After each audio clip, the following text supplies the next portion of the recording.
안녕하세요. 저는 평범한 50대 주부입니다. 제가 결혼하고서 수없이 많이 든 생각이 남편 진짜 잘 만났다거든요.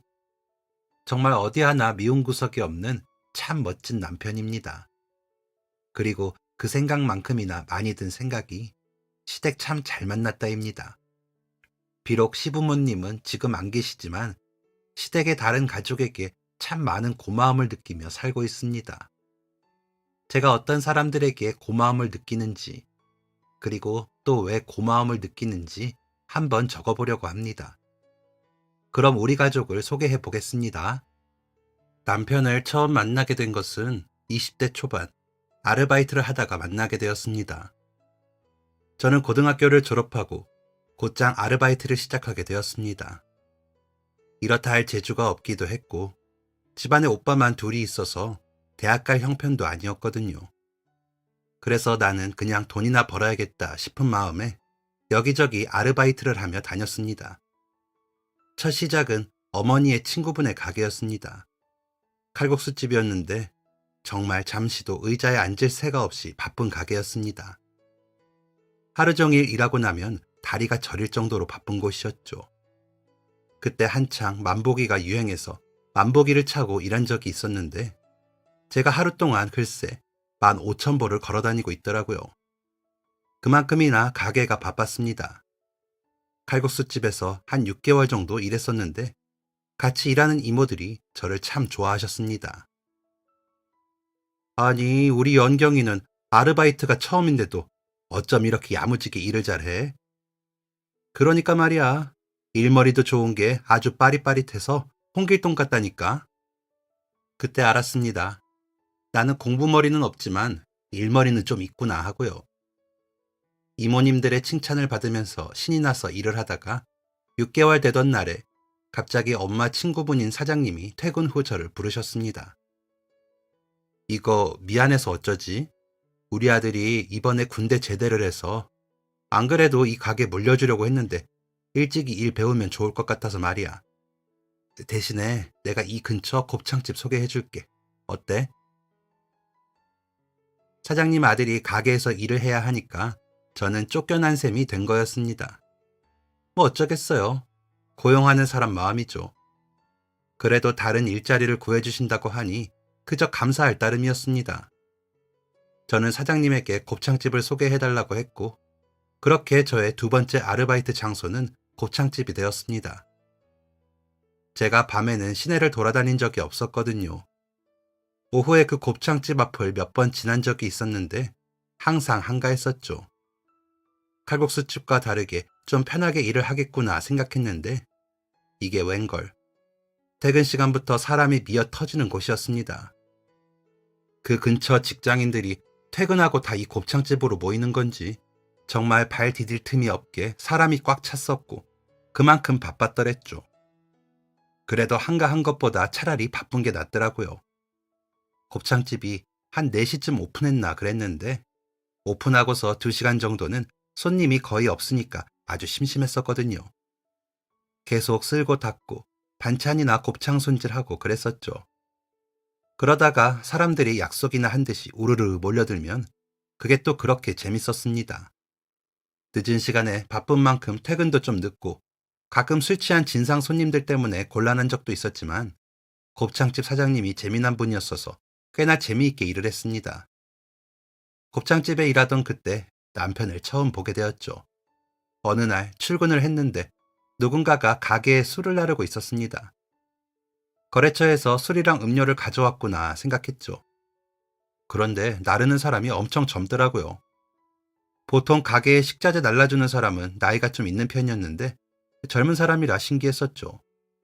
그리고 평소에 오던 분이 아니고 처음 보는 분이었습니다. 또 사장님하고는 아는 사이인지 친근하게 대화를 했습니다. 야, 우리 민식이는 오늘도 바쁘네. 대타로 일하는 거야? 네, 집안에 상이 났다고 하셔서요. 그럼 가보겠습니다. 수고하세요. 그래, 가.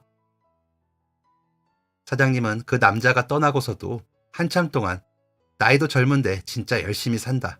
정말 성실하다. 부지런하다 등등 하시면서 칭찬을 아끼지 않으셨습니다. 그 남자가 바로 제 남편이었죠. 남편은 그날부터 꼬박 3일 동안 저희 가게에 음료를 채웠습니다. 그리고 그 3일 이후로 다시 남편을 본 적이 없었죠. 남편을 다시 만나게 된 것은 2년 뒤였습니다. 일을 하던 곱창집이 잘 되면서 다른 지역으로 이전을 하게 되어 근처 액세서리 가게에서 잠시 일을 하게 되었습니다. 그러다가 액세서리 가게가 문을 닫으면서 문방구에서도 조금 일하고 어쩌다 옷가게까지 가게 되었죠. 옷가게 일은 꽤 재밌었습니다. 제가 원래 옷에 관심이 많았거든요. 우연찮은 기회로 옷가게 일을 하게 된 거였는데 옷이 어떻게 들어오는지도 알게 되고 운영하는 것도 알게 되어서 굉장히 재밌게 일을 했습니다. 비염이 심해서 초반에 재채기로 한참을 고생했지만요. 옷가게에서는 사장님하고 둘이 일을 했습니다. 사장님이 가게 오픈을 하시면 제가 서너 시간 있다가 출근을 하고 사장님은 저녁 시간 전에 퇴근을 하시고 제가 마감까지 가게를 맡았었죠. 점심때는 항상 같이 일을 하고 있었어서 점심 식사를 가게 한쪽에서 같이 했습니다. 옷가게라는 게 언제 손님이 오실지 모르잖아요. 그래서 둘 다 자리를 비우기도 애매하고 해서 그냥 같이 시켜서 먹곤 했습니다. 옷가게니까 냄새가 배이면 안 되어서 주로 백반을 시켜 먹었었죠. 그날도 점심을 먹을 시간이 다가왔었습니다. 벌써 시간이 이렇게 되었네. 영경아, 밥 먹자. 항상 시키는 곳에서 시킬게. 뭐 먹을래? 저는 비빔밥이요. 그래, 주문한다. 사장님과 제가 자주 시켜 먹던 근처 백반집이 있었습니다. 찌개도 맛있고 비빔밥도 맛있고 찬도 자주 바뀌어서 애용하던 곳이었죠. 전화로 주문을 하면 쟁반채로 밥을 가져다 주는 그런 곳이었습니다. 제가 가장 좋아하는 비빔밥을 시키고 20분쯤 지났을 때였습니다. 식사 왔습니다. 드디어 주문한 밥이 와서 테이블을 폈는데 매번 오던 그 아저씨가 아니더라고요. 그런데 어쩐지 그 얼굴이 낯이 익었습니다. 누군가 곰곰이 생각하는데 사장님께서 그 남자에게 아른체를 하더군요. 어머, 민식이네. 제대했다는 얘기는 들었어. 민식이 이 식당에서 일하는 거야? 네, 몇 달만 봐주기로 했어요. 그래, 고생이 많네. 그럼 가볼게요. 맛있게 드세요. 민식이 고생 많은데 오늘은 내가 그릇 가져다 준다고 전해줘. 네, 감사합니다. 밥 주문하고 빈 그릇을 사장님이 직접 가져다 주는 경우는 거의 없었습니다. 백반집이 사장님의 집에 가시는 길이랑 반대편에 있거든요. 그 근처에 볼 일이 있는 게 아니라면 가져다 줄 일이 없었죠. 그런데 사장님이 친근하게 아른체를 하는 것도 모자라 친히 그릇을 가져다 주겠다고 하다니 저 사람이 대체 누군가 궁금했습니다. 방금 그 사람 아는 사람이에요? 민식이? 그럼 너무 잘 알지. 이 동네에 민식이 모르는 사람이 어딨어. 18살 때부터 이 동네에서 안 한 일이 없이 바쁘게 사내야. 어릴 때부터 사회생활에서 철이 들어서 그런가 예의도 바르고 됨됨이가 얼마나 좋은데 이 동네에 민식이 모르는 사람 없을걸? 그제서야 생각이 나더라고요. 곱창집에 3일 동안 음료를 나르던 사람이 바로 그 사람이었다는 걸 말이죠. 그게 남편과의 재회였습니다. 그날 이후부터 이상하게도 남편이 제 눈에 자꾸만 보였습니다. 제가 처음에 칼국수집에서 일할 때 이모들한테 홍길동 소리를 들어가면서 일을 했잖아요. 그런데 저는 가게 안에서만 홍길동이었는데 남편은 정말 동네 여기저기를 다 돌아다니는 진정한 홍길동이었습니다. 분명 낮에 백반을 나르는 걸 봤는데 퇴근하면서 보니까 고깃집에서 숯을 나르고 있고 새벽에 아버지 드릴 신문을 가지러 나갔다가 딱 마주치고 출근하면서 보니 슈퍼마켓에서 일을 하고 있는 겁니다. 너무 말도 안 되게 일을 많이 하니까 이 사람이 혹시 쌍둥이인가 싶기도 하더라고요. 그런데 쌍둥이는 아니었습니다. 그냥 혼자서 여기저기 돌아다니며 일을 하던 것이었죠. 궁금하더라고요. 대체 왜 이렇게까지 일을 열심히 하는 건지요. 자꾸만 제 눈에 밟히는 그 남자에 대한 궁금증을 떨칠 수가 없었습니다. 그러던 어느 날 좋은 기회가 찾아왔습니다. 사장님께서 일이 생기셔서 일찍 가게에서 나가셔서 제가 혼자 점심을 먹게 되었었거든요. 저는 단골 백반집에서 비빔밥을 시켰습니다. 예상대로 그 남자가 배달을 오더군요. 저는 용기를 내서 남자에게 물었습니다. 저기요, 네? 하루에 아르바이트 몇 개 하세요? 참 어이없게도 그런 질문이 튀어나오더라고요. 분명 궁금했던 건 왜 아르바이트를 그렇게 많이 하는지였는데 말이죠. 제가 일할 때는 안 그러는데 평소에는 낯을 많이 가립니다. 손님들한테 인사는 자신감 있게 하는데 평소엔 그게 잘 안 되더라고요.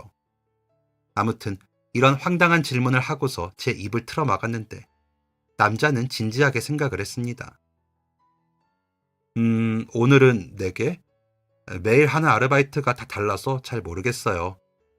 이상한 질문에 참 친절하게도 대답을 해준 남자는 꾸벅 인사를 하고 돌아갔습니다. 그런데 그 별거 아닌 대답에서 참 멋지다는 생각이 들더라고요. 반했다는 게 아니라 사람이 되게 괜찮은 사람 같다는 느낌이 강하게 왔습니다. 그러면서 더 궁금해졌죠. 그렇게 열심히 일하는 이유를요. 아무리 생각해도 뜬금없이 왜 일을 그렇게 열심히 하냐고 묻는 건 예의가 아닌 것 같았습니다. 그래서 친해지기로 작전을 변경했습니다. 좀 친해진 다음에 사정을 물어보기로 했습니다. 그런데 어떻게 친해지느냐가 문제였는데 남자가 그릇을 찾으러 올 때까지 열심히 머리를 굴려서 생각해낸 방법은 바로 이거였습니다. 저도 아르바이트 하나만 소개해주면 안 되나요? 네? 아르바이트요? 여기 옷가게는요?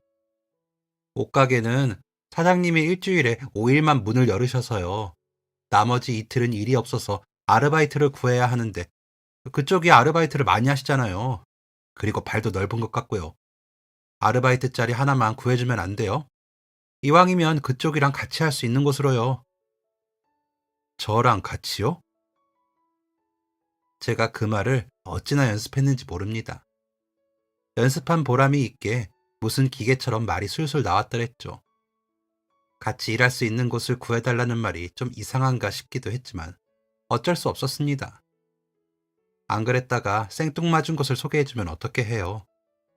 남자는 잠시 고민을 하다가 사장님께 한번 여쭤볼게요 하고는 빈 그릇을 들고 나갔습니다. 속으로 얼마나 아싸를 외쳤는지요. 그리고 바로 다음날 남자가 찾아왔습니다. 일하는 고깃집에서 사람을 구하고 있는데 괜찮냐고 하더라고요. 무조건 좋다고 외쳤죠. 그렇게 저는 그 남자, 미래의 제 남편과 한 공간에서 일을 하게 되었습니다. 같이 일을 하기는 했다만 가게가 너무 바빠서 말 거는 것조차도 어렵더라고요. 친해질 기회만 호시탐탐 엿보고 있었더랬죠. 그렇게 기회만 엿보면서 3개월이라는 시간이 흘렀습니다.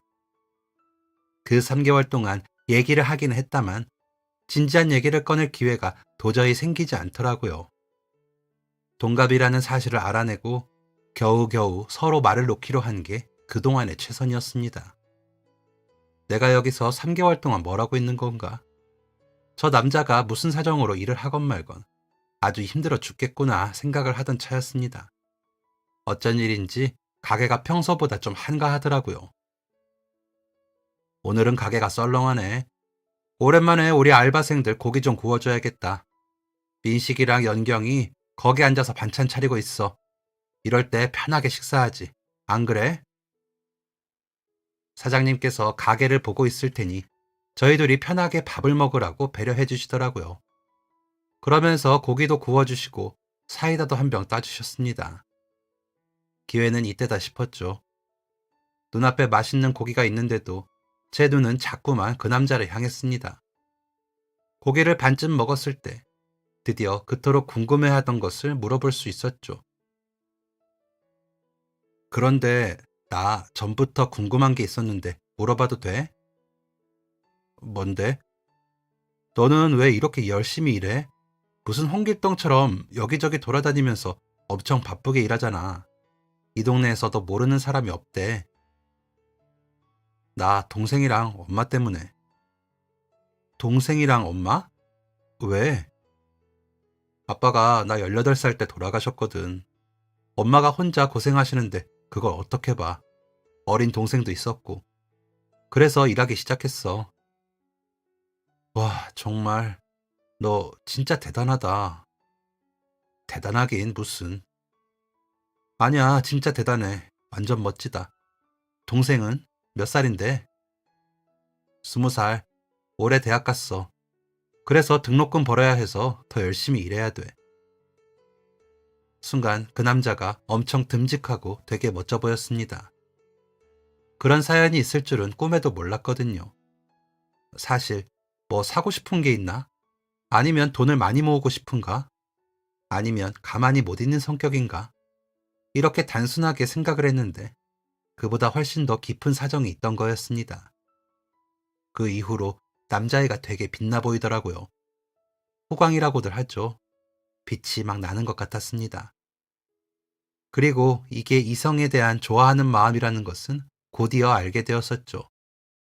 혼자 몰래 짝사랑하면서 지켜만 보다가 더 이상 마음을 감추지 못하고 남자애한테 고백을 하게 된 것은 눈이 펑펑 오는 겨울이었습니다. 고깃집 아르바이트 끝나고 같이 집에 가는 길에 고백을 했더랬죠. 아직도 그 놀란 눈은 잊혀지지가 않습니다. 원래 잘 안 놀라는 성격이라 그런가 답지 않게 되게 귀엽고 웃기기까지 했었죠. 그렇게 눈이 펑펑 오는 날 저의 용감한 고백으로 저희는 사귀게 되었고 그게 남편과의 연애의 시작이었습니다. 남편은 돈 귀한 것을 잘 아는 만큼 알뜰한 사람이었는데 자기 사람한테는 넘치게 퍼주는 사람이었습니다. 동생이랑 어머니한테만 그러는 줄 알았는데 저랑 연인이 된 이후부터 저한테도 뭘 엄청 사주더라고요. 뜬금없이 저랑 잘 어울릴 것 같다면서 목걸이를 사오지를 않나. 데이트할 때도 값비싼 것만 먹이려고 하고 데이트 비용도 혼자 다 내려 하고 제가 초콜릿을 좋아하는 것을 알고 초콜릿을 무더기로 사오기도 했습니다. 저는 그 애랑 결혼하려고 했거든요. 사귀자가 아니라 결혼하자라고 하고 싶은 걸 꼭 참은 거였습니다. 결혼해야 하는데 이렇게 돈을 흥청망청 쓰면 어쩌나 싶어 확실히 교육을 시키기 시작했죠. 데이트 비용도 나눠서 내고 기념일 이외에는 선물하지 않기로 하고 기념일 날도 정해진 가격에서 선물하기로 딱 정했습니다. 처음엔 그런 게 어딨냐며 불평을 하다가 제가 나중에 결혼 어떻게 할 거냐고 큰 소리 내니까 깨갱 하더군요. 다시 생각해보면 참 그 나이 때답지 않게 연애를 했던 것 같습니다. 둘 다 일만 하고 살아서 그런가 엄청 아끼면서 연애를 했었더랬죠. 그래도 그땐 그게 좋았습니다. 그냥 손만 잡고 걷기만 해도 좋을 때였는걸요. 그렇게 연애를 하다가 남편의 남동생, 그러니까 제 미래의 도련님이 대학교 졸업하고서 저희는 결혼을 할 수 있었습니다. 남편이 저랑 연애할 때 도련님 등록금 모으랴, 결혼자금 모으랴 정말 고생 많이 했거든요. 대학 졸업하기만을 얼마나 기다렸는지 모릅니다. 말이 나와서 말인데 저희 남편 정말 도련님을 위해서 가장 노릇을 아주 제대로 해주었습니다. 남편이랑 만나면서 듣게 된 이야기인데 남편의 아버님은 남편이 18살이 되자마자 돌아가셨다고 하셨습니다. 원래는 집안이 괜찮았다고 하더라고요. 남편의 친가댁이 잘 사는 편이었고 아버님은 그 밑에서 집안 사업을 물려받아 일을 하고 계셨답니다.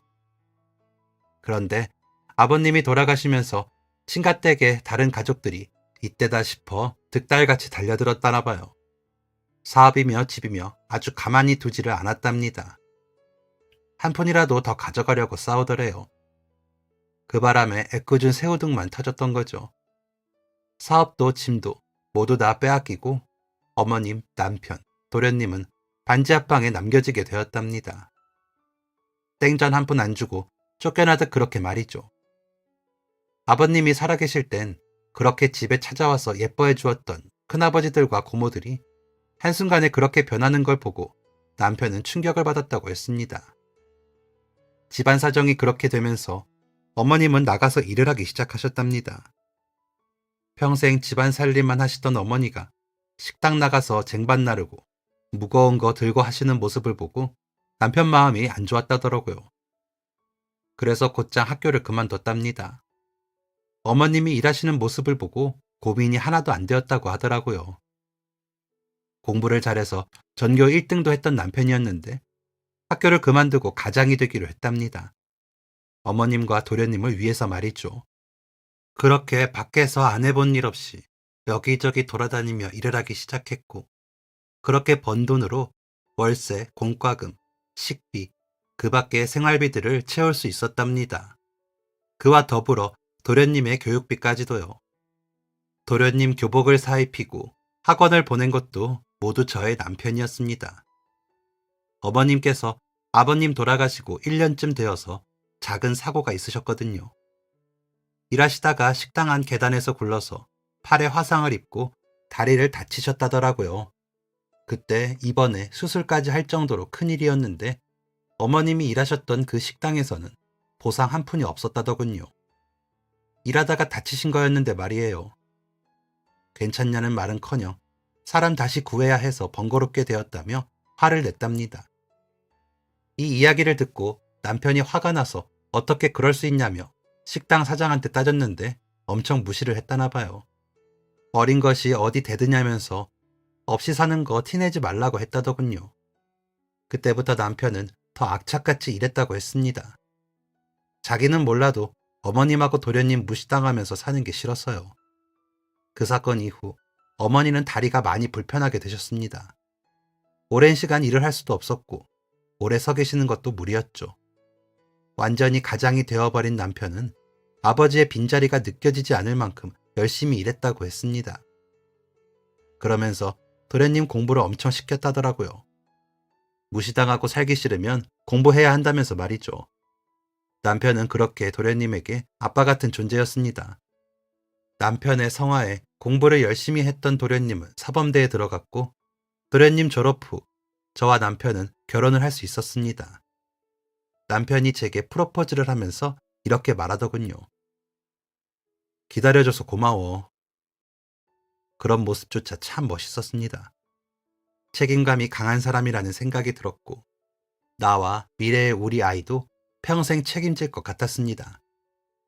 그렇게 행복한 결혼식을 치른 저희의 신혼집은 지어진 지 20년쯤 된 20평도 안 되는 작은 빌라였습니다. 시작은 누구나 그렇잖아요. 돈 이고지고 결혼하는 것도 아니고 그 정도면 평범한 수준이었죠. 더 벌어서 나중에 좋은 집 이사 가자는 목표도 있었고요. 그리고 저희가 하고 싶은 일이 있었거든요. 바로 옷가게였습니다. 둘이 같이 장사를 하면 좋겠다고 생각을 했습니다. 그래서 고민하다가 옷가게를 차리기로 한 것이었습니다. 제가 전에 일하던 옷가게가 있었잖아요. 거기 사장님께서 가게를 접으시면서 거래처 다 소개해 줄 테니까 해볼 거면 한번 제대로 해보라고 하셨습니다.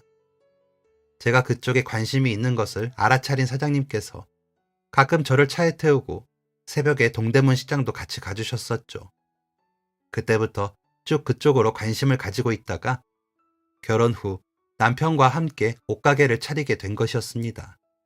그래서 더 지독하게 모으고 더 지독하게 아꼈던 거였고요. 옷가게의 시작은 아주 호기로웠습니다. 직접 그 먼 동대문까지 왔다 갔다 하면서 거래처를 고르고 또 골랐습니다. 남편이랑 둘이 이틀 정도 잠을 안 잔 날도 있었습니다. 그런데 피곤한지도 모르겠더라고요. 그만큼 그 일이 너무 재밌고 보람찼습니다. 가게 벽은 무슨 색으로 할지, 옷걸이는 어떤 걸로 할지, 간판은 어떤 디자인으로 할지 세세한 것 하나하나 남편과 함께 결정했는데 그 시간들이 참 즐거웠습니다. 저랑 남편이 연애했을 때부터 열심히 사는 젊은이 커플로 동네에서 엄청 유명했었거든요. 그래서인지 가게 연다고 했을 때 도와주시는 분들도 많으셨고, 가게 오픈했을 때 저희를 아는 많은 분들이 이용해 주셨습니다. 저희가 중년 여성 옷을 판매하고 있었거든요. 동네가 젊은 사람들이 사는 곳이 아니라서요. 또 근처에 회사들도 꽤 많아서 블라우스나 여자 구두 같은 것도 같이 팔았습니다. 장사가 꽤 잘 되는 편이었고 저희도 돈을 차곡차곡 모을 수 있었죠. 그러던 중 아이가 생겼습니다. 임신했을 때 아기 낳으러 가기 전까지도 일을 했던 저였습니다. 그만큼 일이 재밌었거든요. 그리고 옷가게가 저의 전부라고 생각했습니다. 남편하고 같이 일을 하고 있으니까 이거 아니면 정말 안 된다고 생각하면서 일을 했습니다. 그렇게 옷가게 하면서 딸 하나, 아들 하나를 낳게 되었습니다. 애들 키우면서도 그 먼지 많은 옷가게에서 일하고 옷가게 구석에서 애들 밥 먹이면서 그렇게 열심히도 살았습니다. 그렇게 키우는 사이에 도련님이 결혼을 하게 되었습니다. 첫 학교 들어가서 만난 동료 선생님이 있었는데 그분하고 꽤 오래 만나고서 결혼을 하게 되었죠. 상견례 날 저도 같이 가게 되었는데 참 참하고 되게 예쁜 여자였습니다. 도련님하고 진짜 잘 어울렸죠. 어쩐지 둘이 비슷하게 닮은 것 같기도 했고요. 상견례 마치고 도련님과 제 예비 동서가 저와 남편한테 저녁을 같이 먹자고 했습니다. 애들은 시어머님께 잠깐 맡겨두고 같이 술을 한잔 하게 되었죠. 도련님이 긴장을 엄청 했나 보더라고요. 긴장이 풀렸는지 술을 벌컥벌컥 마셨습니다. 남편하고 도련님하고 워낙 가깝게 지내다 보니까 도련님하고의 술자리가 처음은 아니었습니다. 종종 저희 애들 보러 저희 집에도 놀러오고 옷가게도 놀러와서 만나곤 했었죠. 그런데 술 취한 모습은 한 번도 못 봤거든요. 다음날 학교 가려면 조절해야 한다면서 술을 양껏 마신 적이 없었죠. 그런데 그날은 다음날 학교도 안 가겠다. 상견례도 잘 끝냈겠다. 술을 많이 마셨습니다. 결국 혀가 꼬일 정도로 알딸딸하게 취한 상태가 되었죠. 도련님은 취한 상태에서 동서한테 남편에 대한 자랑을 줄줄 늘어놨습니다. 우리 형 아니었으면 나 이렇게 못 살았을 거야. 형이 가장 노릇하면서 나 공부시키고 학원도 보내주고 또 대학 등록금도 다 내준 거 알지? 정말 형은 돌아가신 우리 아빠보다 더 아빠 같은 존재야. 형이 자기 희생하면서 그렇게 살지 않았다면 난 아마 지금쯤 선생님이 못 되었을 거야. 형, 내가 정말 나중에 꼭 이 은혜 갚을게. 내가 진짜 형이 나한테 해준 거 많이 많이 고마워하는 거 알지? 그래, 알아. 나중에 갚길 바라고 그렇게 한 거 아니야. 그냥 내가 첫째고 뭐 그러니까. 아, 됐다. 너 너무 취했어. 이제 그만 일어나자. 속은 누구보다 넓고 깊으면서 속마음 얘기하는 건 엄청 낯간지러워하는 남편이 얼른 자리를 마무리했습니다. 예비동서 먼저 택시 태워서 보내고 저랑 남편은 도련님 데려다주고 집으로 돌아갔죠. 그 다음부터 도련님은 결혼 준비를 부지런히 시작하는 듯 했습니다. 신혼집 알아보러 부동산도 돌아다니는 것 같았고 식장도 알아본다고 했었죠. 결혼을 먼저 한 결혼 선배로서 결혼하려면 이래저래 돈이 많이 들어간다는 것을 알고 있었으니까 아무래도 결혼 자금을 좀 보태줘야 하지 않나 싶었습니다. 남편이 얘기를 꺼내진 않았지만 아무래도 남편도 그걸 원하고 있을 것 같았고요. 괜히 제 눈치가 보여서 말을 못 꺼내나 싶어서 먼저 얘기하기로 했습니다. 도련님 결혼하는데 우리가 좀 보태야 되지 않을까? 그래야겠지. 괜찮겠어? 그 당시에 저희가 이사 가려고 돈을 모아둔 게 있었거든요. 이듬해에 월세집 계약 끝나면 바로 갈 수 있을 정도로 돈을 모아뒀었는데 만약 도련님 결혼 자금을 준다면 거기서 빼내서 줘야 했었죠. 아쉽겠지만 뭐 어쩌겠어요. 지금까지 그 집에서 못 살았던 것도 아니고 좀 더 산다고 큰일이 날까 봐요. 돈이 좋아도 가족이 먼저니까 보태주기로 했습니다. 남편한테 돈을 쥐어주었고 남편이 도련님께 전달해준다고 돈을 가지고 갔죠. 그런데 도련님을 만나고 온 남편이 다시 돈을 그대로 들고 오더라고요. 뭐야, 왜 돈을 도로 가지고 와? 도련님 못 만났어? 아니, 그게 아니고 안 받는다는데? 뭐? 왜? 남편이 도련님을 찾아갔는데 도련님이 정색을 하면서 돌아가라고 했대요. 돈 절대 안 받는다면서요. 이제껏 형 도움받으면서 컸는데 여기서 어떻게 더 받냐고 그랬다더라고요. 남편이 어떻게든 돈을 전해주려고 했는데 도련님은 기어코 돈을 받지 않았습니다. 그리고선 좁고 좁은 신혼집을 구해서 들어가 살게 되었죠. 괜히 속상하더라고요. 남편과 연애했을 때부터 도련님이 마치 남편과 저 사이의 큰아들처럼 느껴졌었거든요. 그만큼 아픈 손가락이라고 할까나. 저한테도 굉장히 특별하고 애지중지하던 가족이었는데 그냥 돈 받아서 좀 더 좋은 신혼집에서 시작하지 왜 사서 고생을 하나 마음이 안 좋았습니다. 그런데도 도련님하고 동서는 엄청 행복해했고 아주 애정이 넘치는 신혼생활을 보냈었죠. 서방님네는 결혼하고 2년 뒤에 예쁜 딸을 낳았습니다. 참 기분이 묘하더라고요. 제가 위로 오빠 둘이 있잖아요. 그런데 오빠 중 한 명은 노총각이고 큰오빠는 결혼했는데 아이 안 낳고 살고 있거든요. 그래서 조카라는 것을 생전 본 적이 없었는데 서방님네 아기 태어나고 자라는 거 보니까 진짜 기분이 묘했습니다. 서방님네도 아이가 생기고 나니까 저희 집과의 교류가 더욱 많아졌습니다. 특히 동서랑 제가 정말 많이 친해졌죠. 나이 차이는 좀 났지만 같은 집안 며느리 입장이라 그런지 금방 가까워지더라고요. 차만 동서는 의외로 털털한 면이 있었고 꼼꼼하고 야무지게 육아를 하는 듯 하다가도 쉴 때는 시원하게 쉬는 그런 사람이었습니다. 구김살도 없고 사람이 워낙 부지런해서 누구에게나 사랑받는 스타일이었죠. 그래서 서방님네하고 애들까지 다 같이 여행도 가고 애들 생일이면 모여서 같이 생일을 축하하기도 했습니다. 그렇게 시간이 지나 어느덧 저희 딸은 성인이 되었고 아들은 고등학생이 되었을 때였죠. 그 갓난쟁이들 꽁무니 쫓아다니면서 옷가게에서 일하던 게 엊그제 같은데 세월이 참 야속하더라고요.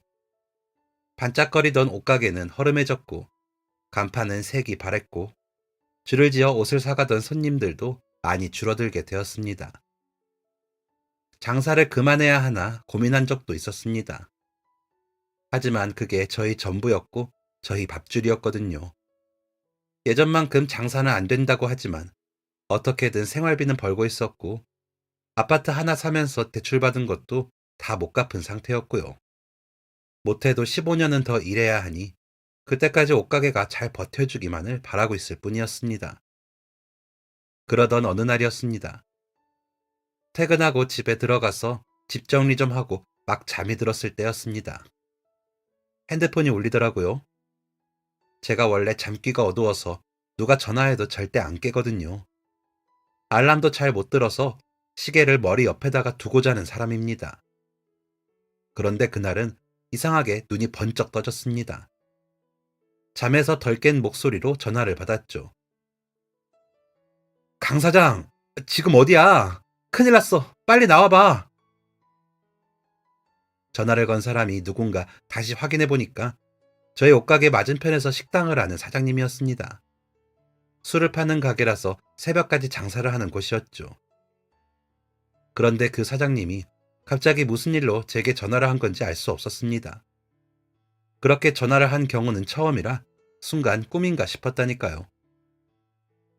네, 사장님, 왜 그러세요? 지금 강 사장네 옷가게에 불 났어. 불! 그 순간 눈이 번쩍 떠졌습니다. 전화기 너머 소란스러운 소리에 잠을 깬 남편도 이 얘기를 듣자마자 침대에서 일어나 뛰쳐나갔습니다. 남편이랑 저랑 둘 다 정신없이 가게로 향했고 가게 앞을 다다랐을 때 저희는 충격을 감추지 못했습니다. 저희 가게가 그냥 안 보이더라고요. 시커먼 연기랑 불길에 휩싸여서 그냥 죄다 불이었습니다. 정말 말 그대로 활활 타고 있었습니다. 무슨 소리도 안 나오더라고요. 그냥 그대로 주저앉아서 엉엉 울었습니다. 뭐 아무것도 못하겠고 눈물만 쏟아졌습니다. 무서워서 온몸이 벌벌 떨리더라고요. 자칫하면 기절할 것처럼 머리가 어지러질했습니다.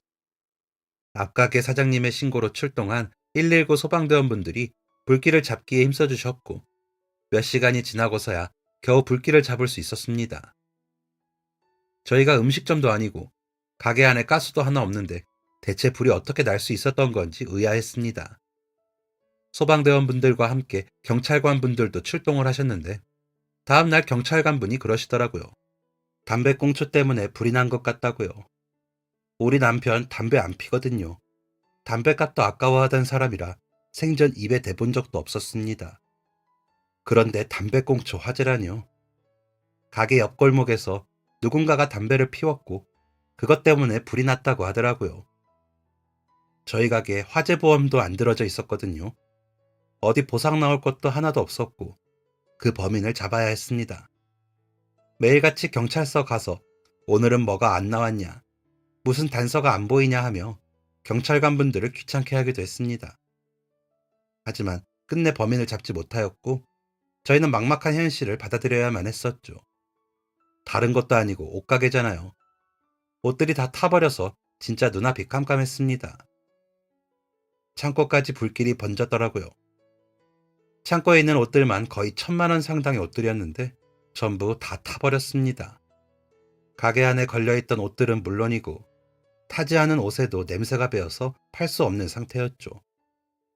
결국 가게에 있던 모든 옷들을 처분하고 말았습니다. 옷을 드러내고 나니까 까맣게 그을린 자국들이 저희를 반기고 있더군요. 전등도 다 터지고 진짜 울고 싶을 지경이었습니다. 까맣게 타버린 가게 치우면서 남편하고 거의 얘기를 안 했습니다. 둘 다 속이 말이 아니잖아요. 입 열면 좋은 소리 안 나올 게 뻔하니까 그냥 둘 다 입 꾹 닫고 치우기만 했습니다. 옷가게 하면서 아니 제 평생 그렇게 속이 상한 적은 처음이었습니다. 그렇게 까맣게 타버린 가게를 치우고 있는데 서방님하고 동서가 저희를 찾아왔습니다. 남편이 전화를 한 모양이더라고요. 서방님과 동서는 적잖이 놀란 듯 했습니다. 아니, 이게 어떻게 범인은 잡았대요? 아니요, 아직. 이걸 어떻게. 잠시만요. 저도 좀 도울게요. 네? 아니에요. 퇴근하고 온 거죠? 동서, 서방님 데리고 들어가요. 서방님이 팔 걷어붙이고 도우려고 하길래 말렸습니다. 학교일 마치고 퇴근해서 힘들 텐데 뭐 또 고생을 해요. 그런데도 서방님은 남편 옆에 가서 일을 거들었고 동서도 빗자루를 들고 비지를 시작했습니다. 한 2시간 정도 그렇게 넷이 고생고생을 하다가 시간이 늦어서 일을 마무리하기로 했습니다. 서방님과 동서가 또 찾아오겠다면서 돌아갔죠. 그날 집에 도착했는데 갑자기 핸드폰에 알림이 울렸습니다. 은행 알림이더라고요. 이게 뭔가 하고 보니까 엄청 큰 돈이 제 계좌에 들어온 거였습니다. 그 돈을 보낸 사람은 바로 서방님이었죠. 남편이랑 둘이 깜짝 놀라서 곧바로 서방님에게 전화를 걸었습니다. 이게 뭐예요, 서방님? 가게 고치는데 보태세요. 수리 맡겨야 할 거 아니에요. 물건도 다시 들어와야 하고 얼마 안 되지만 보태주세요. 얼마 안 되긴요. 자세히 적긴 좀 그렇지만 몇 천만 원이 되는 돈이었거든요. 제가 한사코 거절을 했는데 서방님이 자기가 받은 게 얼만데 이제는 좀 돕게 해달라고 했습니다. 그래, 당시에 저희 코가 석자였으니까 고민 끝에 그 돈을 받기로 했습니다. 가게 수리도 다시 싹 하고 이참에 동대문 나가서 거래처도 다시 둘러보며 바쁘게 시간을 보냈죠. 그렇게 서방님과 동서 덕에 옷가게는 다시 제 모습을 찾았고 1년이 흘렀습니다. 어느 날 동서에게서 연락이 왔습니다. 형님, 오늘 저희 차 좀 빌려주실 수 있으세요? 저희 서울에 결혼식을 가야 하는데 차 수리를 맡겨서요.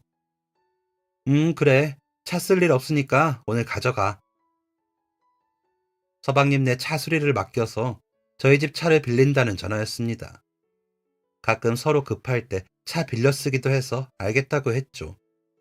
그렇게 주말 동안 서방님네서 차를 빌려갔고 그 다음날 제가 오전에 잠깐 나갈 일이 있어서 운전을 했습니다. 그런데 아침까지만 해도 멀쩡했던 차가 오후에 주차장에서 빠져나가려고 보니까 앞범퍼가 긁혀 있더라고요. 아무래도 누가 긁고 간 것 같아서 바로 경찰에 신고를 했습니다. 블랙박스 가지고 경찰서에 가서 경찰관분하고 같이 확인을 하게 되었죠. 어디 보자, 이건가? 블랙박스 안에 파일이 여러 개가 있었고 경찰관분이 확인을 해주시려고 눌렀습니다. 그런데 소리를 좀 듣다 보니까 제가 운전한 당일이 아니고 그 전날의 영상이더라고요. 꺼달라고 하려던 찰나였습니다. 서방님과 동서의 목소리가 들렸습니다. 그래도 그때 형님네 불이 하는 말을 듣게 되었죠. 무슨 얘기인지 궁금했습니다. 그래서 그날 집에 가서 블랙박스 영상을 다시 돌려보게 되었습니다. 컴퓨터를 잘 못하는 저를 대신해서 저희 딸이 도와주었죠. 그리고 그 블랙박스에 담긴 두 사람의 대화 내용은 이러했습니다. 와, 저 아파트지? 그때 우리가 사려고 했던. 1년 사이에 가격 엄청 올랐대. 와, 동네도 조용하고 좋던데. 좀 아쉽다. 그치? 그래도 그때 형님네 불이 났는데 어떻게 모른 척을 해? 그건 당연하지. 그때 진짜 고마웠어요, 뭐. 뭘 고마워. 당신이 아주버님한테 얼마나 많이 받았는지 내가 뻔히 아는데. 당신이랑 아주버님 사이가 어떤지 내가 다 아는데 그걸 모른 척 할까봐. 그때 이사 못 간 거 나는 다 괜찮아. 덕분에 아주버님하고 형님 가게 다시 좋아졌잖아. 그거면 된 거지 뭐. 1년 전에 어렴풋이 두 사람이 얘기했던 적이 있었던 것 같습니다. 좋은 매물이 나와서 이사를 갈 계획이라고요. 그 블랙박스의 영상의 소리를 들으니까 생각이 나더라고요. 그때 서방님네가 살던 집이 신축 빌라였는데 층간소음 때문에 엄청 고생을 했습니다. 윗집 아랫집이 양쪽으로 쿵쿵대고 새벽까지 소란을 피워서 두 사람은 물론이고 애들까지 스트레스를 엄청 받았었거든요. 그래서 더욱 이사 가길 원했을 거고 기다렸을 사람들인데 저희 옷가게에 불이 난 것 때문에 그걸 다 포기한 거였습니다. 몇 년간 집 때문에 서방님네가 고생한 걸 알았기에 더욱 그 선택이 고맙더라고요. 저는 이 사실을 남편에게 알렸고 제 얘기를 들은 남편은 곧장 서방님을 찾아갔습니다. 저는 가게를 지키느라 같이 가지 못했는데 나중에 서방님한테 듣자 하니 남편이 서방님 끌어안고서 엉엉 울었다더라고요.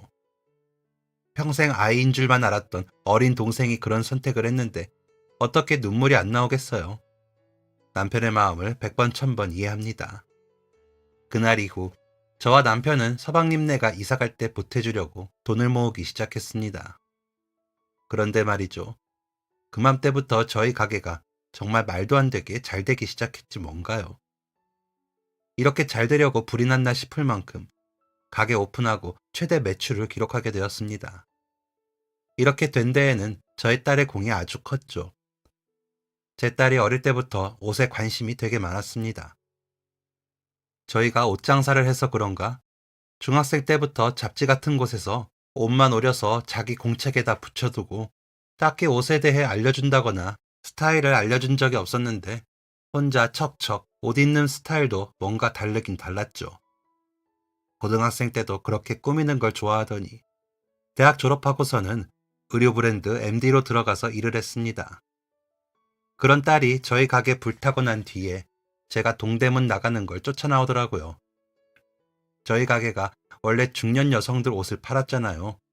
그런데 딸이 이제 젊은 사람 옷 좀 하라고 시내에 젊은 사람들 많이 나온다고 하더라고요. 저도 20년 넘게 옷가게를 하면서 고집이 있는데 그때는 왠지 딸 말을 들어야 할 것 같더라고요. 그래서 이왕 이렇게 된 거 가게 분위기를 싹 바꿔버렸습니다. 간판도 요즘 스타일로 새로 달고 옷들도 젊은 사람들 옷으로 다 걸었죠. 솔직히 그러면서도 이게 정말 될까 싶어서 반신반의했습니다. 그런데 이게 웬걸? 가게가 대박이 난 겁니다. 그때 시내에 되게 큰 무슨 술집이 생겼는데 거기에 젊은 사람들이 진짜 많이 왔습니다. 그 술집을 시작으로 근처에 예쁜 카페나 유명한 프랜차이즈점도 생기더라고요. 그러면서 저희 동네가 젊은 사람들의 발길이 끊기질 않았고 덩달아 저희 가게도 손님이 줄을 서게 된 거였습니다. 그러니까 딸이 인터넷 장사를 하라고 하더라고요. 이 나이에 뭘 사업을 더 벌리나 싶기도 하고 인터넷은 컴퓨터 잘해야 하는 거 아닌가 싶었습니다. 딸이 답답했는지 사진만 찍어서 올리면 되는 거라며 주도적으로 온라인 사업을 이끌었고 딸의 기막힌 센스 덕에 온라인 사업까지 대박이 나게 되었습니다. 저랑 남편 목표가 서방님네 이사갈 때 보태주는 거였잖아요. 그럴 필요가 없게 되었습니다. 아예 집을 사줄 수 있는 수준이 되었죠. 스트레스 받아가면서 수년 동안 그 집에서 고생한 서방님네에게 재작년에 좋은 아파트 하나 사주게 되었습니다. 그때 그 기분을 잊지 못합니다. 어찌나 뿌듯했는지요. 서방님이랑 동서 좋아하는 모습 보니까 이래서 돈 버는구나 싶고 정말 행복이란 게 이거구나 생각했습니다. 그리고 올해 저희 가족도 이사를 갑니다. 서방님네 바로 옆동으로 말이죠. 항상 가까이 살았으면 좋겠다 생각만 하고 그게 잘 실행되지 않았거든요. 맘처럼 쉽지가 않더라고요. 그런데 드디어 바로 옆동 살면서 더 가까워질 수 있게 되었습니다. 동서가 작년에 퇴직을 했는데 아주 심심해 죽겠다고 하더라고요. 저도 이사하고 정리 좀 되면 딸한테 가게 맡기고 동서랑 놀러 다닐까 싶습니다. 참 서방님네하고 저희는 주고받는 게 많은 가족입니다. 서방님네가 힘들 때 저희가 도와줄 수 있다는 사실이 기쁘고 저희가 힘들 때 서방님네에게 도움을 받을 수 있다는 사실이 감사합니다. 앞으로도 이런 서로에게 베푸는 것이 계속되었으면 좋겠습니다. 그게 물질적인 게 아니라 마음적으로도 말이에요. 실은 작년에 동서가 퇴직한 게 건강상의 문제였거든요. 그때 동서가 저보고 하는 말이 제가 있어서 마음이 참 편하대요. 참 든든하대요. 동서네 부모님이 동서 결혼하고 얼마 안 되어서 돌아가셔서 외동인 동서가 알게 모르게 저한테 의지를 많이 하고 있었나 봅니다. 제가 동서 옆에 있어줄 수 있다는 사실이 얼마나 다행이었는지 몰라요. 그렇게 마음을 나눌 수 있는 사이가 계속되었으면 합니다. 그리고 또 저희뿐만 아니라 저희 애들과 서방님네 애들도 저희처럼 잘 지냈으면 하는 바람이 큽니다.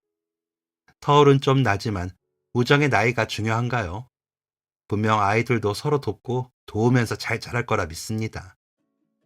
마냥 어렸던 서방님은 지금 학교 교감 선생님이 되었고 마냥 듬직하고 든든했던 남편은 벌써 머리카락의 절반이 하얗습니다. 세월이라는 게 참 재밌고도 아련한 것이네요. 이 두 사람은 나이가 먹어 예전과는 몸도 마음도 많이 달라졌지만 서로를 향한 우애는 여전합니다.